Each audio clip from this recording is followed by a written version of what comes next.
Two dudes making noise, talking about pro wrestling on the podcast. Big up boys, big loony guys. We be throwing down the rhymes, kicking it live, representing the Lone Star State every damn time. Whoa, what's up, everybody? Welcome back to round number 15 of the Ring Rundown. Thank you guys for joining us. What's been up, big dog? Not much, man. Just living the dream, doing some I'm glad you're still alive. That's for one thing. I'm glad. Yeah, man. You came back from the what I living. looked like last week, man. Came back from our little break and all my skin was just gone. Oh my God. Thank goodness. Don't just dieting, like I've said in the past, dieting is good, but there's a way to do it healthy, and that was definitely not healthy. Eat within moderation. It was all that water I was drinking, man. I just peed all my weight out, and just melted my skin off my body where I was just bones, just sitting here just. Yeah, I mean, you looked a little pale, a little Michael Jackson-esque, but yeah, so glad to see you're among the living again. So, what we got today, man? What do we got starting off our round 15 going on? We got Drew McIntyre versus CM Punk officially locked for Hell in a Cell. We've all been clamoring for it, and we're going to get it for our viewing pleasure. Yes, this is going to take place at the Bad Blood pay-per-view, which is coming up on October 4th, which is roughly 2 weeks away, 2.5 weeks away, a little over, just under 3 weeks. How about that? There we go. Yeah, so if you remember, I talked about in a past video that CM Punk was asked in an interview if he would ever do a Hell in a Cell match with Drew McIntyre, and what happened? CM Punk was like, "Get the F out of here with that fantasy book and BS," and then guess what? Dun, dun, dun. It happened. Yep. So, yes, we could officially say fan booking has come to fruition in this rivalry of epic proportions between the Scottish Psychopath and CM Punk, which, according to his promo last night on Raw, he is bringing the devil with him. Now, I'm not sure if that devil was a reference to his time in AEW against Mr. Maxwell Jacob Friedman, Mr. MJF. But this is going to be interesting to see how barbaric and bloody this match may get. Yeah, I'm glad to see it. Hell in a Cell is one of my favorite type of matches, other than the Elimination Chamber and the Royal Rumble in WWE lore. And I hope I want to see somebody going through the top of the cage. I want to see somebody going Mankind off the side of the cage. I want to see thumbtacks through the cage. I want to see people. I want to see a fan get thrown off the cage and into the crowd.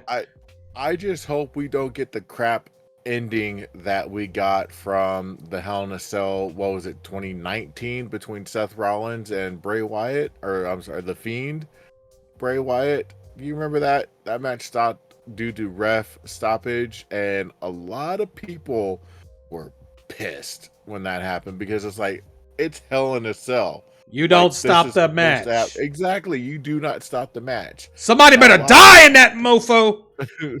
Now, a lot of people are going to say, well, it's up to the referee's discretion. The referee knows that Hell in a Cell is that Hell in a Cell. And Seth Rollins was taking The Fiend to hell. Granted, The Fiend has also done that to many of his opponents as well, too. But again, when you're in that type of match, all things are off the table, So I just hope we get a legit finish to this match, and we don't get the crap finish we had 5 years ago. I hope this caps off the feud really good. I hope it ends it. I hope they leave it all hanging out. They're 1-1 now, right? Yeah, I think this is the rubber match, and I hope this feud gets capped off real good. So whoever wins, doesn't matter to me. I'll just be watching, and I hope we get a great climax to this pretty decent rivalry we've had here. Oh yeah, definitely. And what I love is after the whole CM Punk getting the bracelet ripped to shreds by Drew McIntyre, WWE Shop had started selling their version of the CM Punk bracelet, and the girl who actually created the original one gave to CM Punk. I guess she quote tweeted WWE Shop and was like, "Thanks for the heads up, guys," and Yeah, she was actually cool enough. She's like, I don't want money or anything, but I just would have liked to have been informed. You know what I'm saying? or get the recognition, something Yeah. like Really, I think they should that. That probably, they that's really kind of should cut her that's in. kind of shady. That's kind of shady business dealings, if you ask me, right there. Yeah, and I think she should get some of the money and get cut in. You know what I'm saying? Whether it's like a I dollar agree. off of every one that they sell or something. I think that would only be right. So didn't they pull it off of the store? I'm not 100% sure. I could I actually think that go was the take a last look at. update or something that they pulled off they pulled it off the store to like kind of, I guess they're going to do the right thing and maybe discuss it with her. And I think they should break her off some cash for it. I think that would be the right thing to do. Oh yeah, definitely. Let me see here. CM Punk.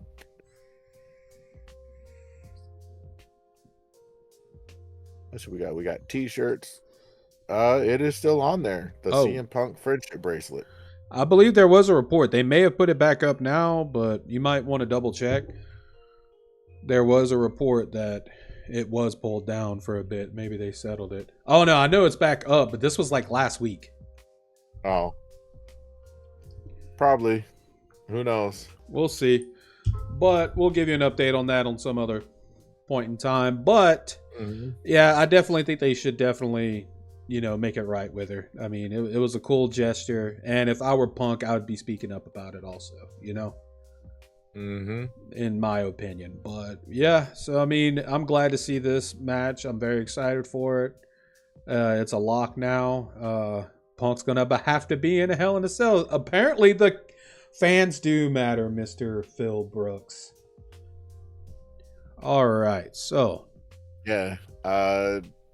next up, do you have a couple mil I can borrow? Maybe like in the maybe like 20 mil or something.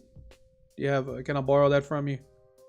If I did, no.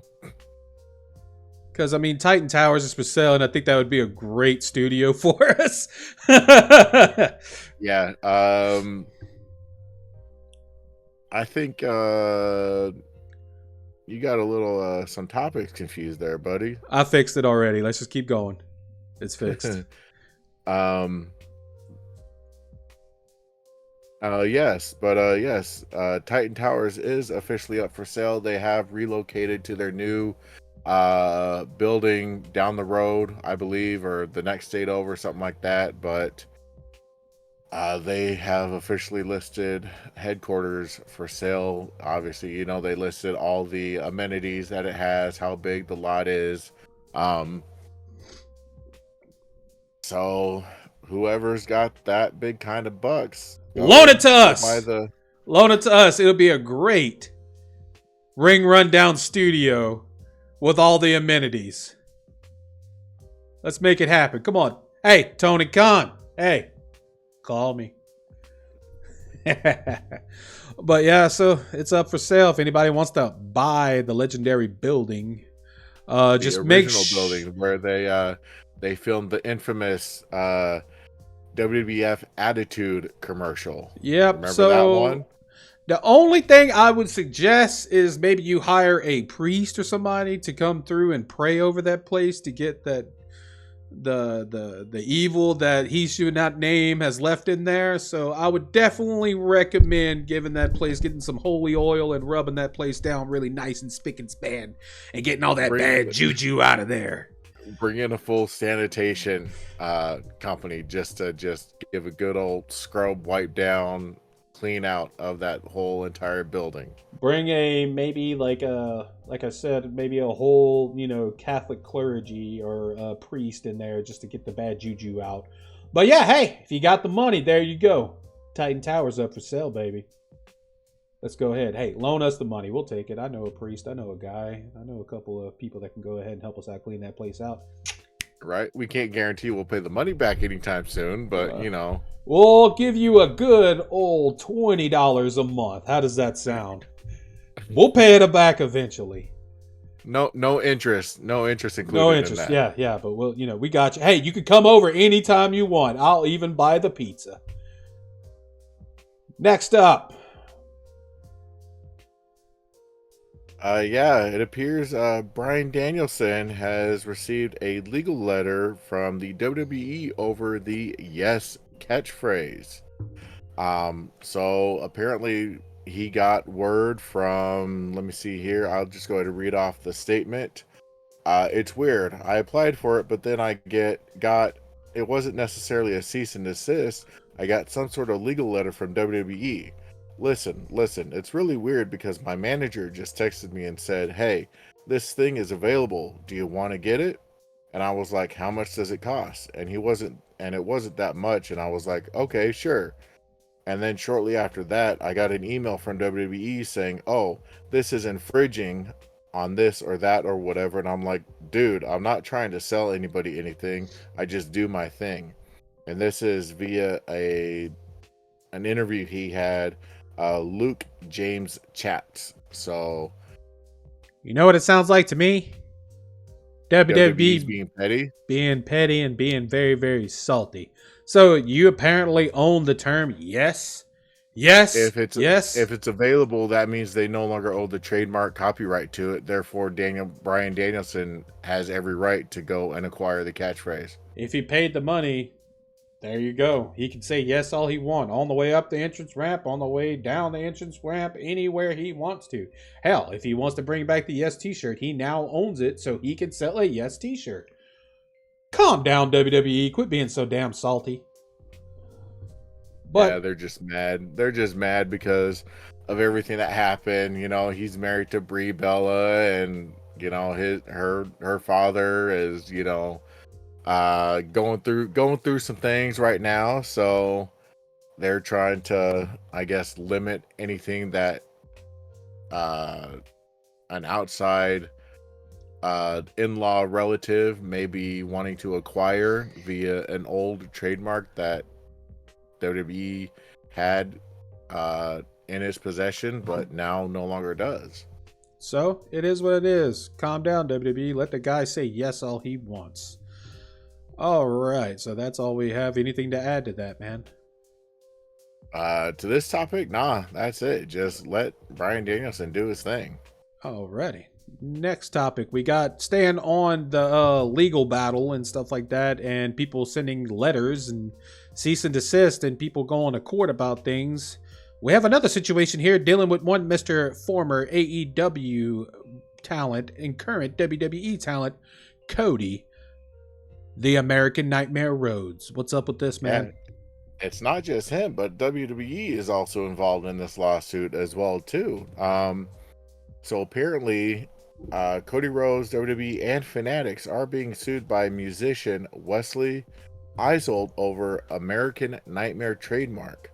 Isold is the lead singer and co-founder of the band American Nightmare, which has been active on and off since 1998 and toured as recently as 2023. Isold holds a trademark registered in 2016 for American Nightmare for use in music, clothing, and entertainment services, according to a filing with the U.S. Patent and Trademark Office.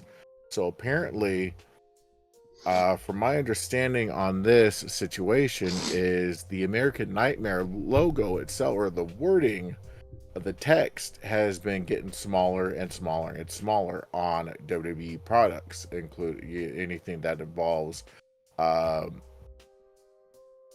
that text. So apparently, American Nightmare band himself, or the group itself, hasn't been too pleased with the fact that their name just kind of keeps seeming to disappear or be smaller in font on the clothing material put out by WWE and Fanatics in cooperation with Cody Rhodes, and they are apparently seeking to either discontinue the partnership or get properly compensated. So this is going to be something interesting to see. So if American Nightmare, if the group is successful in their lawsuit, we may be looking at a brand new Cody Rhodes song in the very near future. That would be stale, dude. That would be so stale. That song just goes with him. That's his song. He embodies it, man. Oh my God, I hate to hear that. I hope they could come to some type of agreement or something, man, because that sucks. Like that song, bro. I was in I think it's called Entertainment Earth or something. It's like a Sam Goody we have here, and that song just starts coming on. I've heard it like at the video game stores, people all of a sudden going, "Whoa!" like in the store. It's been played at college football games, and the crowd, goes crazy. Like in the middle of the store, I thought I was gonna be the only guy that did it, just being like a goofball, and like 4 other guys, whoa! At the same time, I was like, okay, that song is really caught on. I mean, you can't that like if they ever try to play that song live, everybody's gonna be going Cody, because that song is Cody now. Well, it's not him, but it embodies him. You know what I'm saying? That it goes with him like peanut butter and gravy. Yes, because those two things go exactly together. They do. Okay, rice and gravy. They go together like rice and gravy. But how about mashed potatoes and gravy? Get that blasphemy crap out of here. Okay. I'm ending it on that. Oh, God. Do we have anything else, Mr. SP? On this topic, no, but I've heard a little bit of rumor that Mr. William Ospreay would like to face Mr. Drew McIntyre. Got it right here. Yeah, so apparently Mr. Will Ospreay, good old Billy boy over here, was doing an interview with Inside the Ropes and stated that he would love to wrestle Drew McIntyre in an upcoming match. He gave a little bit of a backstory on how they used to come up together and wrestle each other on the indie scene before Drew would make it big into the WWE, and he via New Japan and currently in AEW, as well as still crosses over to New Japan. This would be a great, interesting match. I mean, we all know Will Ospreay is an avid high flyer. Not so much anymore. That's a big boy now. Will Ospreay? Will Ospreay, yeah. This dude still pulls off. Oh, he does. He does, but he's a big boy that can do some powerful, hard hitting stuff too now. But I definitely, he's not. Yes, he's not like he was. Ospreay is very versatile in aerial and ground and pound, high hitting, hard hitting. He can slap some meat now, though. He can slap some meat, but I'm gonna go as far as to say that we will eventually see this match one way or another. I think it will happen. As far as sooner or later, I'm not sure. Most likely later. But yeah, I mean, this is bound to happen at some point. So we'll just have to see how that goes. But yeah, it would be an interesting match. Will Ospreay is a bigger guy now. He can meat slap now, and he can also pull off some good aerial maneuvers. So I would definitely see how, Drew McIntyre's style would mesh with that. I think it would be very great. I think he'd be a good base to get landed on. And, I think this is definitely going to happen at some point, whether it be in AEW. I don't know about WWE because of some comments earlier in the year by Will Ospreay. We'll have to see how that goes. But I've seen people get forgiven for worse. So, CM Punk, as evident by a 2012 returning Brock Lesnar and a 2023 return by Mr. CM Punk. So it's a possibility, or hey, maybe we could go and see that in New Japan. You never know. But it'll be interesting to see. Hopefully, these guys will cross paths at some point and lock horns. So. Would be very interesting to see, like you said, their two styles, how they would collectively work well in the ring. Because Drew McIntyre is definitely a big meat slapping boy, and he's not, you know, the high flyer as Will Ospreay is. So He'll slap you right out of the air. That he will, or hit you maybe with a Claymore kick, or on your way down, shock DDT, or. Well, and I think that Will Ospreay will be well equipped to take that on, but I'm down for it. I think it'd be a great match. But do we have anything else to add? I think that is our last thing we got for today's episode there, buddy. So take us out, Mr. SP. Yeah, so anybody watching, let us know. Sound off in the comments below. Like, comment, subscribe. Let us know. Who wants to see Will Ospreay take on Drew McIntyre? Whether it be a possible joint venture between WWE and AEW, New Japan, an indie promotion, since it appears Triple H is allowing WWE stars to do indie promotions. Who knows? And a quick reminder, sound off in the comments still. We had on our last episode, we had our discussion question. We released that to you guys. What is your least favorite design and or title belt that you've seen in all of wrestling history? Please keep sounding off on that in the comments. Well, without further ado, like, comment, subscribe. Take us out, big dog. For DKZ, this is your boy SP, representing Eastside till we die, West Coast Cali, baby. Peace. Good night, everybody. We two loony guys catching eyes with a hype, talking pro wrestling, making all the fans unite. In the ring we swing like a rhyme making machine with moves so mean, leaving opponents in a dream. You're rocking the